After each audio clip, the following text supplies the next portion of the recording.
all day. So that's why I'm super excited to have here Hakima Ibaroudene. Hakima works with human-in-the-loop research. It's all about keeping humans part of the conversation, not eliminating them, making the cross between AI and humans. So very much looking forward to the talk. I'll let you take it away. Round of applause. Thank you. So, hi, thank you for coming to my talk. So my name is Hakima Ibaroudene. I work for Southwest Research Institute, which is one of the largest nonprofit or applied research organization in the country. We're located in San Antonio, Texas, and I'll be happy to talk to you a lot more about Southwest Research if you're interested later on. So the focus of my talk today is going to be about AI and the impact it will have in the near future. And one of the things that I'm going to talk about is a very tiny glimpse of this big, enormous field. And I'm going to talk about a particular challenge that we've participated in. And I'm going to present it as a case study where I'm going to talk about how we were able to fuse human expertise and AI to solve a very particular problem. And I'm going to talk about what did we need from each, what did we need from the human expert, and what did we need from the AI expert to solve that problem. So with that said, there's a lot of talk lately, a big topic about artificial intelligence or AI. But what is AI? It's a broad class of algorithms that are designed to mimic humans' ability. And machine learning algorithms are one specific set of algorithms that are classified under the AI umbrella. And those algorithms are designed to learn from the data that are given to them. So what we've seen is that medical imaging is one of those fields where AI can do wonders. A year ago, I was looking through, I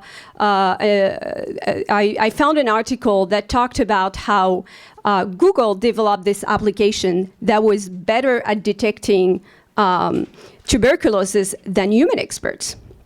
So this is huge. If you can think about being in a emergency room and you have a line of people that are waiting to be treated, and the doctor is looking at hundreds and hundreds of x-rays.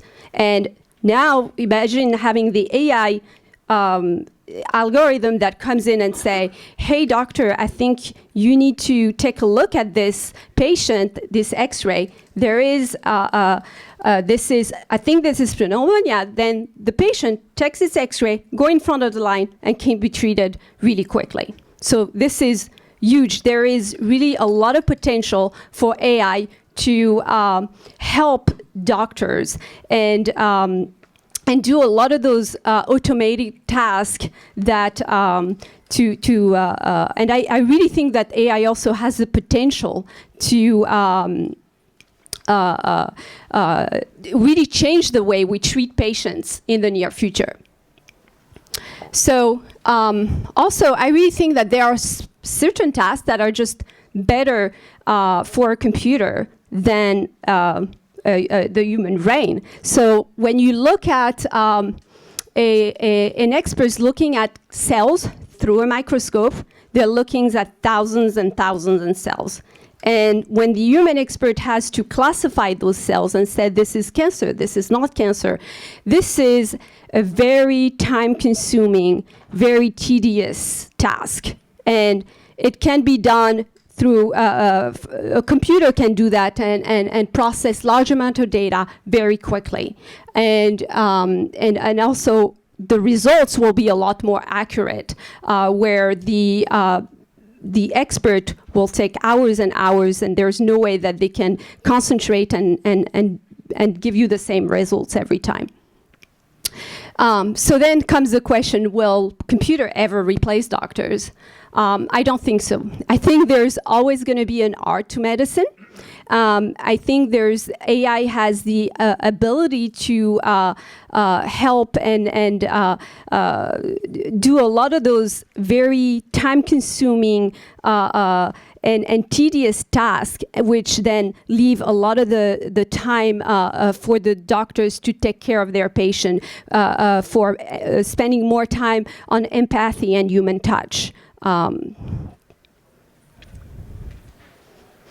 So there's a lot of problems that we thought were never going to be able to automate, and now are possible.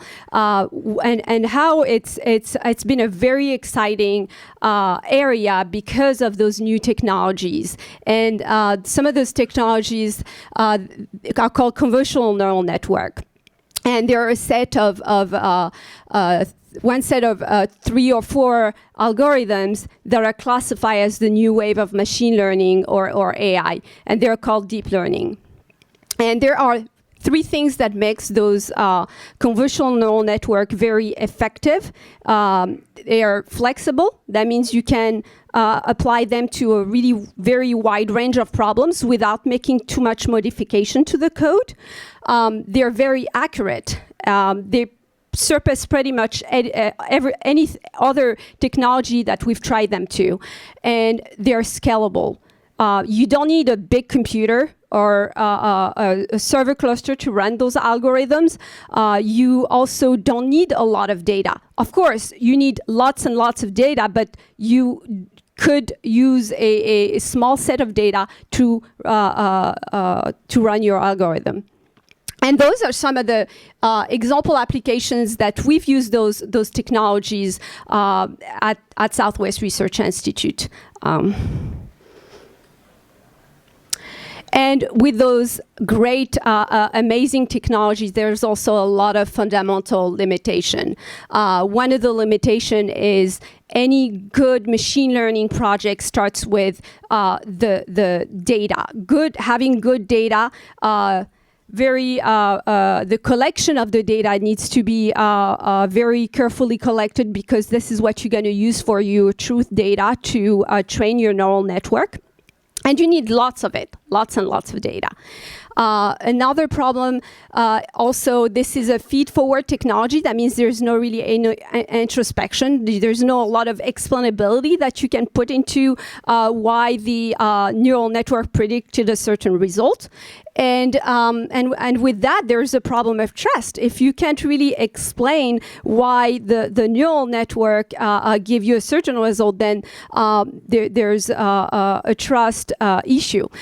There's a very famous quote from Jeffrey Hinton, who's known as the godfather of convolutional neural network.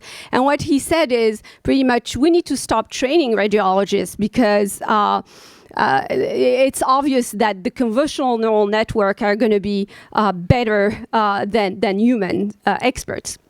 And he was also known as being very obnoxious person, I'll say, but one of the thing is the goal was grants, but there was a lot of talk and a lot of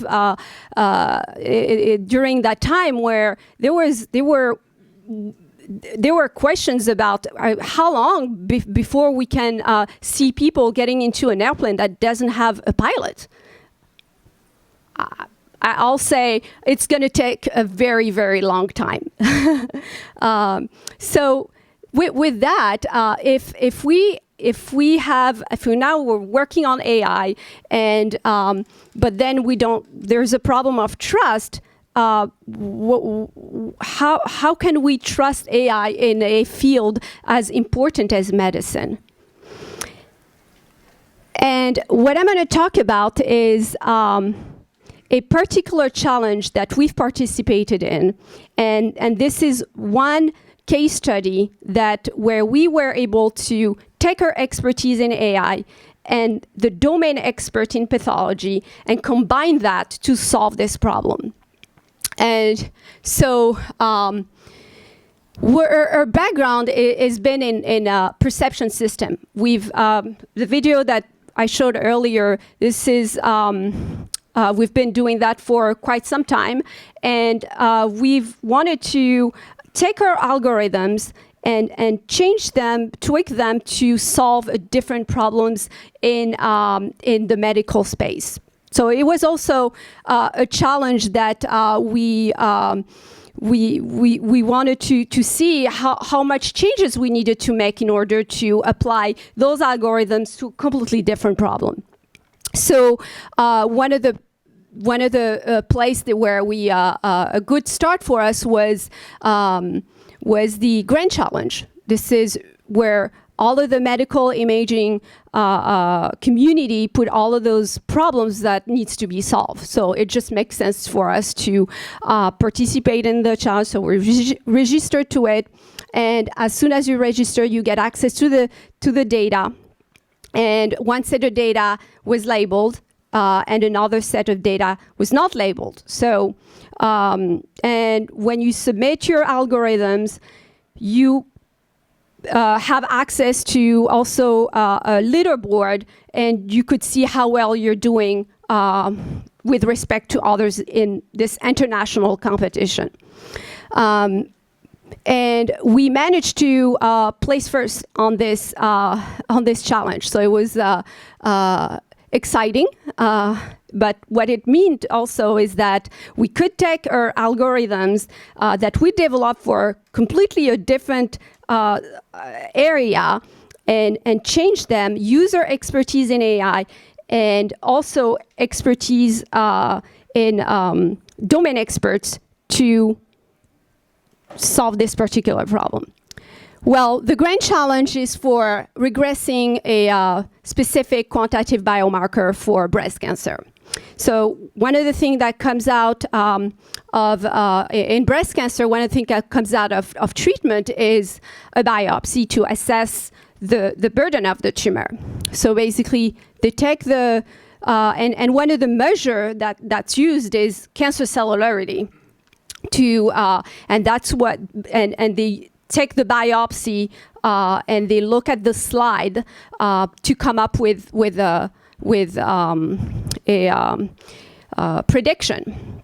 So the process is you take the biopsy, you embed it in wax, it's cut very thinly, stain it, and then the pathologist take a look at that, looks at the slide to come up with a diagnostic.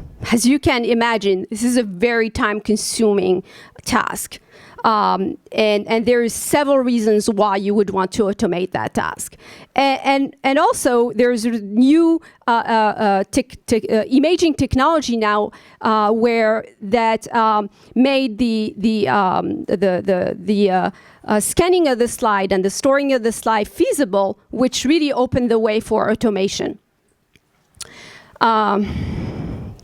So this is our computer, our algorithm processing the entire slide. So to give you an idea of how time-consuming that is if I had to print this entire slide, it would be a 70-page long at a standard resolution. And each square is a 512 by 512 image.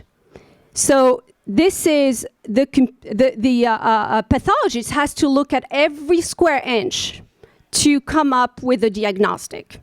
So now the computer can do this in a matter of less than a minute. And to give you another measure, this is only one slide. And in one biopsy, there's multiple slides that the pathologist needs to look at to come up with a diagnostic.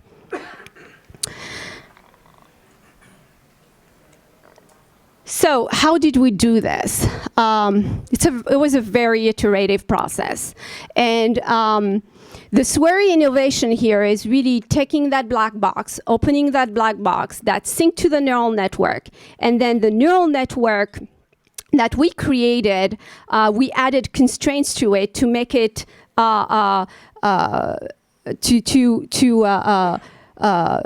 show where the cancer cells were. So really, if you look at the image in the bottom, this is where all of the this is the region of the cancer right there. So then we opened the black box again. We took the 100 worst cases and we took them to UT Health Science Center to two pathologists to just look at those 100 cases and see if that makes sense. Then we gave feedback to the neural network, and we did this process a couple times, and then bingo. So what we were able to do is develop create a neural network that was that had a deterministic output that was fast and scalable and that never gets bored. These are also other results. You can see how our network, the network prediction and the pathology predictions were very close. And this, the top image we're pretty proud of, because if you can see all of the dark spot, they're actually leukocyte, and it's really, it's an inflammatory response, and the neural network was able to detect that it was not cancer cells. In the near term, I really think that there's a lot of those tasks that can be automated. So this is only one specific biomarker for one type of cancer and one type of one type of stains. So there are thousands and thousands of similar cases, problems that can be automated. And I think what this can provide is, the AI can give a very quick, comprehensive scanning of these results to the pathologist, and the pathologist can give feedback to the AI, and then you have that handshake between the AI and the experts to have to develop those algorithms. Beyond that, I think that there is a lot of we started seeing it. Hinter wasn't completely wrong. There's a lot of tasks right now in radiology that are automated, and it leaves more time for radiologists to take care of the more complicated cases. And I was also told that there is about 20 years of slides that are available, and we could take AI could take that data and predict outcomes for the near future. So I think what I wanted to get at this challenge that we've participated in is one example where you can take AI expertise and human expertise, work together to come up with to help the doctors be better at what they do, and really what's gonna the people really benefiting from this technology. Excellent. And I would like to acknowledge the team, because without the team we would be nothing. David Chamber, who is institute engineer at Southwest Research Institute, he is really love neural networks. He is our AI expert and very really amazing person that can just talk about AI all the time. Donald Poole and Dr. Brimhall and Dr. Medina, who are the two pathologists that helped us through this challenge. Thank you. Excellent. All right, if you have questions, feel free to raise your hand. I'll come around with the mic. Thank you. That was a lovely presentation. could you give us a sense of how big your data set was? Because there were some very impressive performances. It was, we had 2,400 images that were publicly available from once you participate and you register to the challenge, then the data is publicly available. And from that data, you had one set that had no labels, and then another set that will have labels and also some of the prediction from pathologists. Oh, just raise your voice if you wouldn't mind. So that was very insightful. Thank you. You know, one of the concerns with an algorithm is that if it makes a mistake, it could do away with a lot of people. And if a clinician makes a mistake, it affects one. So as the processes develop, maybe we have to think of ways in which there is over-reading by clinicians at various levels until maybe there'll be nirvana when we'll say, we're not worried at all about anything.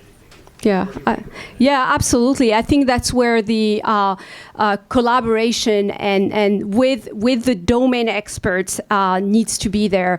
I think, like I said, there needs to be a handshake between the AI and the domain expert. I think the AI can provide some kind of a prediction and then the domain expert needs to be saying does this make sense or not, and then there's this this handshake between the two. It's exactly there where the biggest problem is. Not in finding the right algorithm, but convincing the doctors to adopt it. Yeah, I was actually surprised how it was.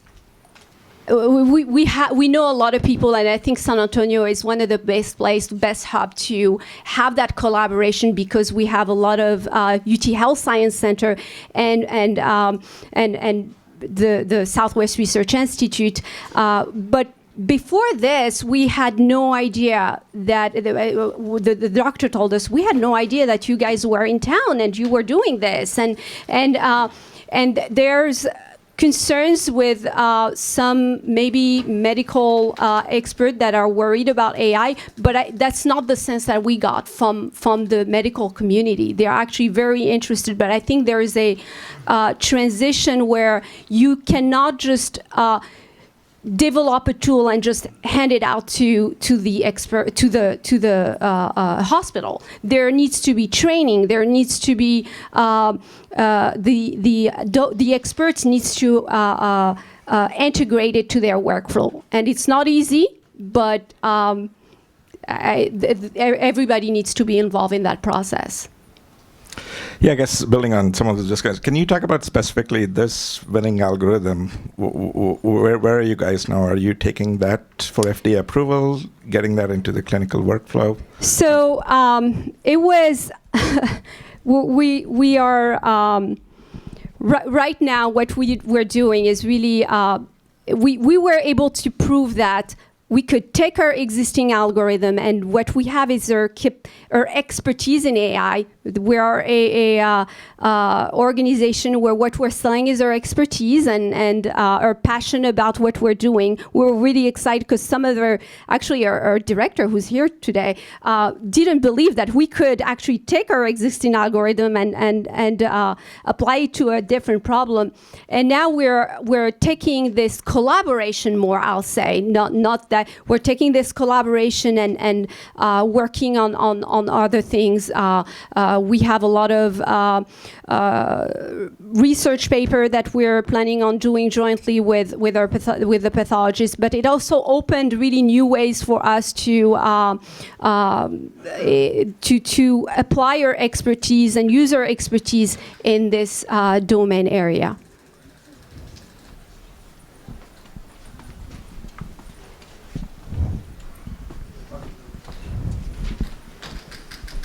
Well, you said that your data is from open source data sets, and I was wondering what kind of data you used for testing, because if you use testing from the same data sets... It's a different data set. So they gave us the first data set was label, and then later through the process. So that's what you use your to train your algorithm on, and then later they will release at certain point they will release the new data set that you can test on.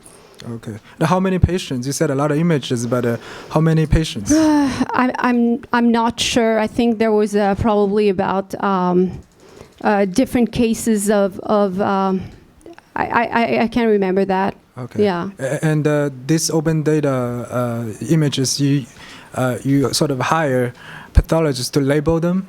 No, what we did is there were one set of data. We had there were some images where it was very easy, so they were weekly supervised, where we used basically some label. It was obvious that it was highly it was very high cancer cellularity on those, and the lowest one. But the most difficult ones, we just took a few, about 100, and we walked down there to the UT Health Science Centers, and they help us with a tool, with a brushing tool, kind of go pixel by pixel to teach us how where the cancer was. Very expensive.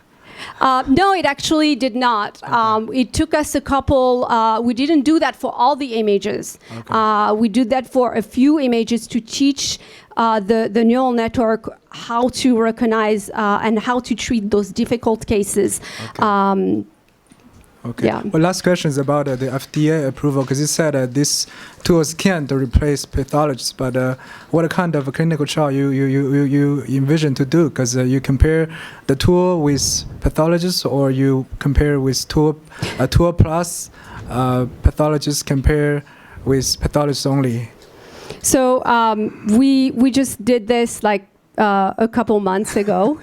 We're still actually have a couple ideas with the pathologists that are collaborators, and it's all internal right now. We haven't done much as far as thinking FDA or any using that tool or anything. That's we're getting there. It takes quite some work to get it to a product that will be used in the because Page AI has a breakthrough path for FDA. That might be the way you can consider it. Yeah, Thank you very much. Thank you. So, could you share the expertise of the team? Like, I know you mentioned. So, is it machine learning experts and pathologists? Yes. Were there other people also involved? No. It was, and to give you a little an idea, it was a very, very low investment from her part. So it was about, I'll say 20 hours of our engineers to do that. Explain the 0.49 portion of your slide. Yeah, the 0.49 for the pathology. So one of the results.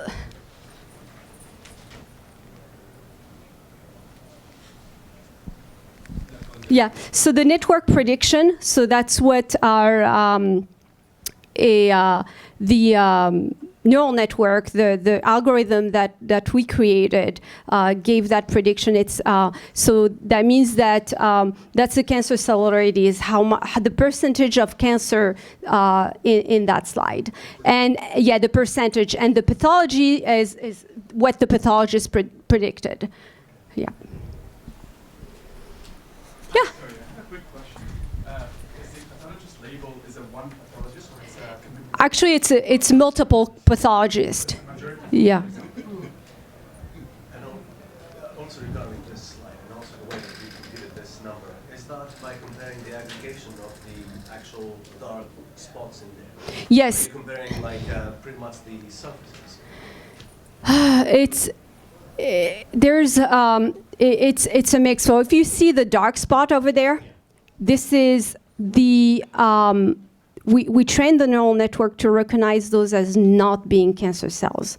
they're actually lymphocytes. So there's more into it than just saying, hey, there's all of those dark spots are cancer. There's